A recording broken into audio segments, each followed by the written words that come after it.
So, good morning, class. Today we will start a new chapter that is called multiplication. So, in multiplication, your first lesson is missing factor.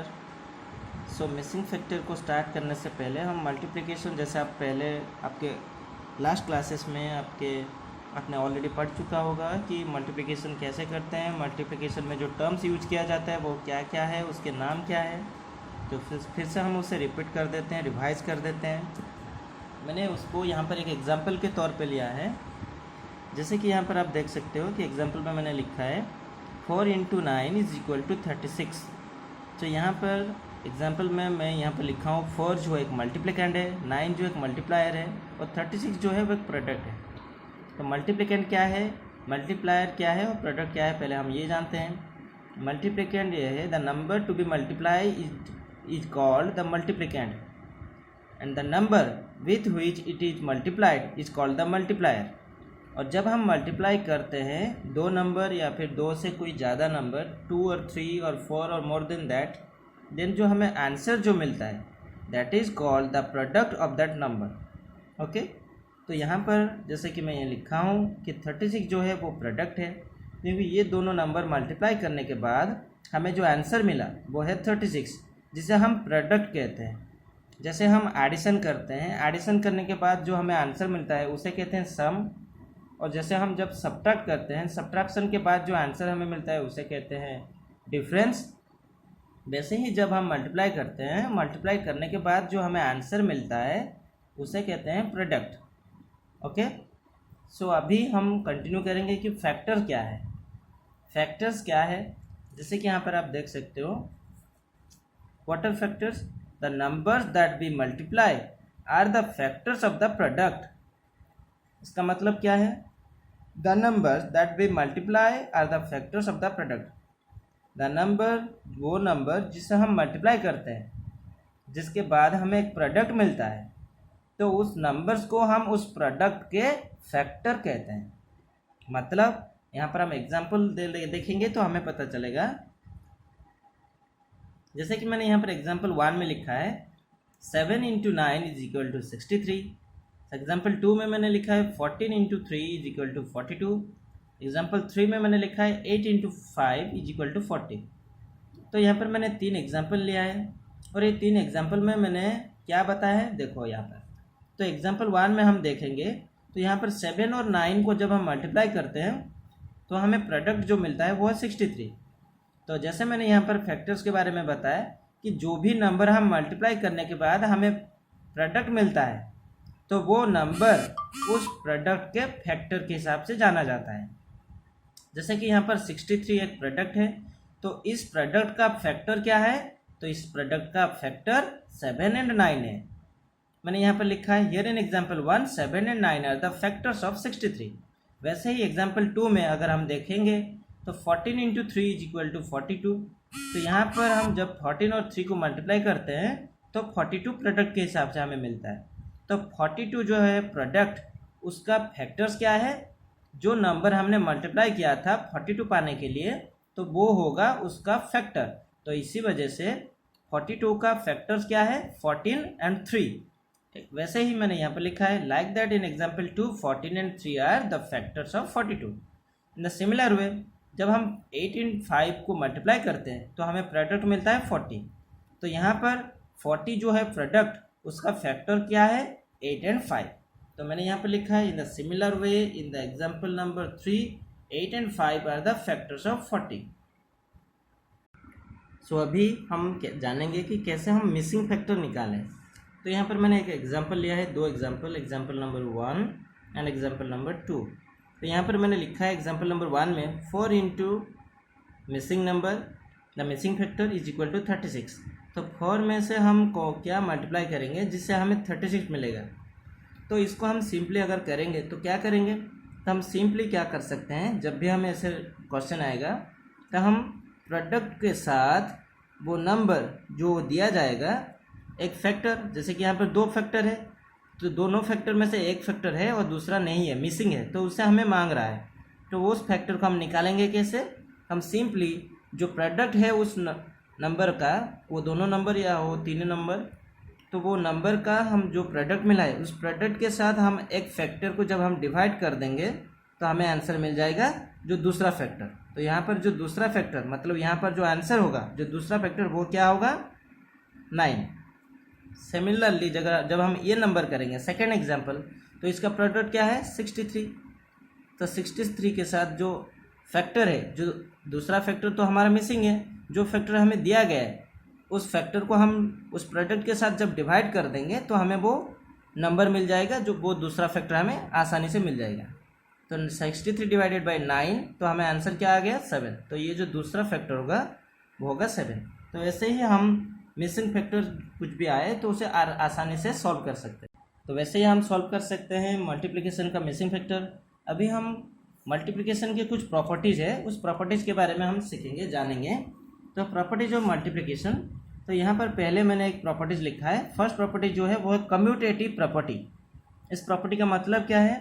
इस property का मतलब when we multiply 2 और more numbers if the product is remain same regardless of the order of the factor this property is known as commutative property. मतलब जब हम 2 या 2 से भी ज़्यादा नंबर को मल्टीप्लाई करते हैं और जो हमें प्रोडक्ट मिलता है वो प्रोडक्ट रिमेन सेम रहता है, प्रोडक्ट जो भी था वो सेम रहता है, भले ही उसका जो ऑर्डर है जो फैक्टर्स का ऑर्डर है ऑर्डरिंग लेवल हम अगर चेंज भी करते हैं तब भी अगर हमें वो प्रोडक्ट सेम मिलता है तो उस प्रॉपर्टी का नाम हो जाता है कम्यूटेटिव प्रॉपर्टी ऑफ मल्टीप्लिकेशन।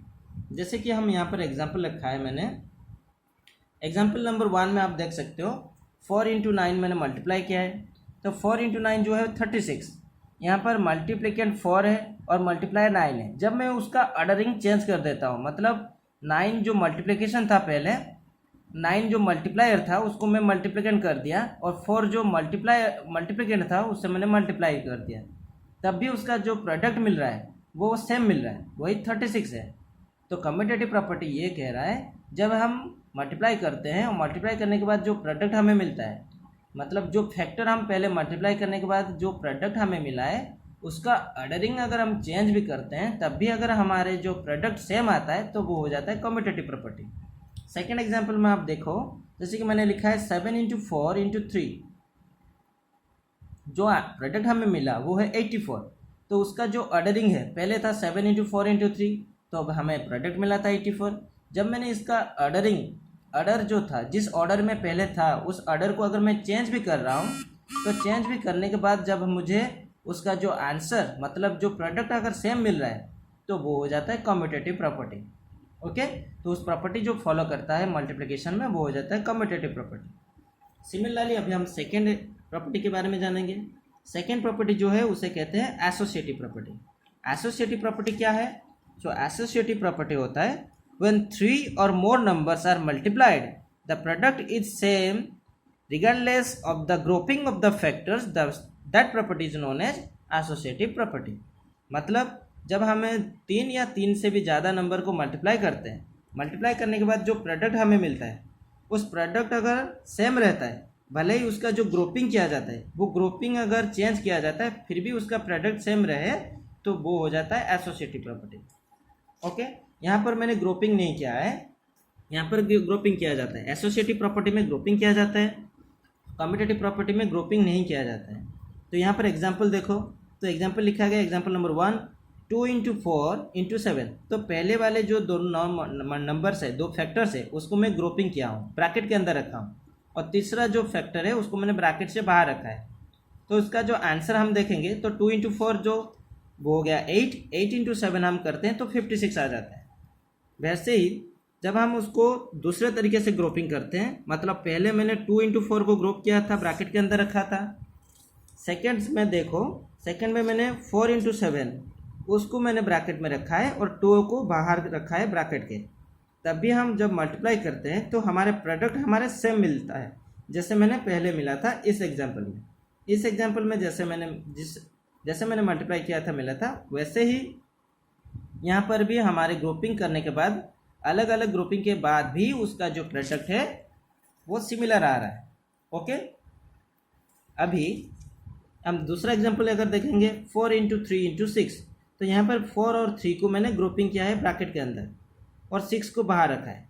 वैसे ही सिमिलरली जब मैं यहाँ देख सकते हो तो यहाँ पर 3 into 6 उसको मैंने ब्रैकेट के अंदर रखा है और 4 को बाहर रखा है, तब भी यहाँ पर जो प्रोडक्ट मिल रहा है और यहाँ पर जो प्रोडक्ट मिल रहा है दोनों सिमिलर है। तो हमें ग्रुपिंग करने के बाद भी जब हमारे प्रोडक्ट हमें मल्टीप्लिकेशन में सिमिलर मिलता है, समान मिलता है, इक्वल मिलता है, तब उस प्रॉपर्टी को हम कहते हैं एसोसिएटिव प्रॉपर्टी।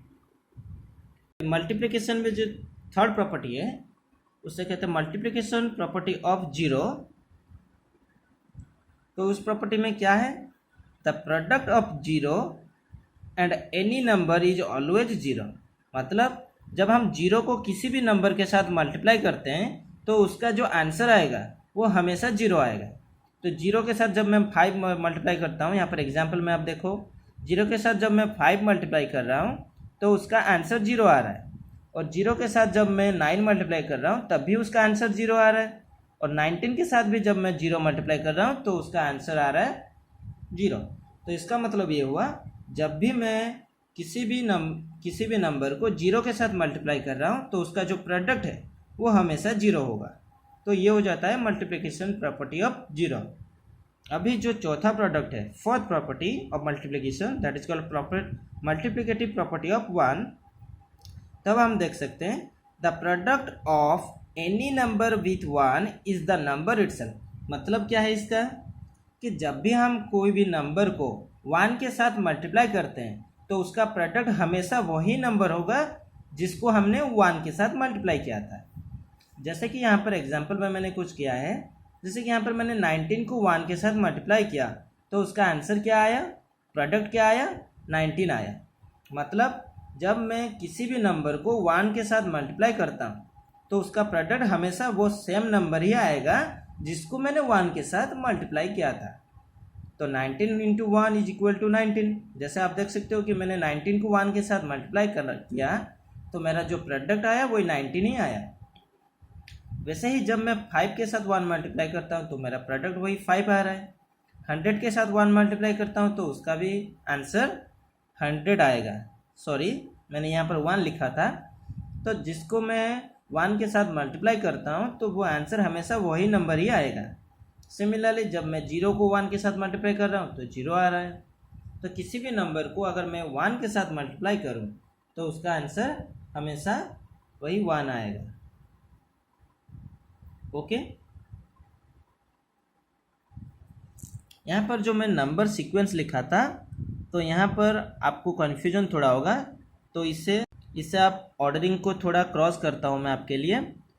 जो ऑर्डरिंग, ये दोनों एग्जांपल पहले क्रॉस करो। जो लिखना होगा वो प्रोसेस ये होना चाहिए। मतलब आप लिख सकते हो 7 into 0 is equal to 0, 19 into 119 into 0 that is also 0। मतलब 0, यहाँ पर आप कन्फ्यूज इस प्रॉपर्टी और इस प्रॉपर्टी में ये होते हैं कि यहाँ पर हम 0 के साथ 1 मल्टीप्लाई करेंगे तो 0 आ रहा है, तो ये मल्टीप्लिकेटिव प्रॉपर्टी ऑफ 0 है या मल्टीप्लिकेटिव प्रॉपर्टी ऑफ 1 है। तो इसमें से कन्फ्यूजन होगा आपको। तो इसलिए आपको ध्यान रखना होगा कि अगर मल्टीप्लायर के प्लेस में 0 है तो वो मल्टीप्लिकेटिव प्रॉपर्टी ऑफ 0 है और उसका प्रोडक्ट 0 होना चाहिए। तो अगर मल्टीप्लायर के प्लेस में 1 है तो वो प्रॉपर्टी का नाम है मल्टीप्लिकेटिव प्रॉपर्टी ऑफ 1। तो यहाँ पर मल्टीप्लायर के प्लेस में 0 है तो इसलिए ये मल्टीप्लिकेटिव प्रॉपर्टी ऑफ 0, और यहाँ पर मल्टीप्लिकेटिव प्रॉपर्टी ऑफ 1 है। तो यहाँ पर सब देख सकते हो कि यहाँ पर जो 1 है वो हमेशा मल्टीप्लायर के प्लेस में है। तो इससे आपको पता चलेगा कि ये मल्टीप्लिकेटिव प्रॉपर्टी ऑफ 0 है या multiplicative property of 1। Okay, thank you.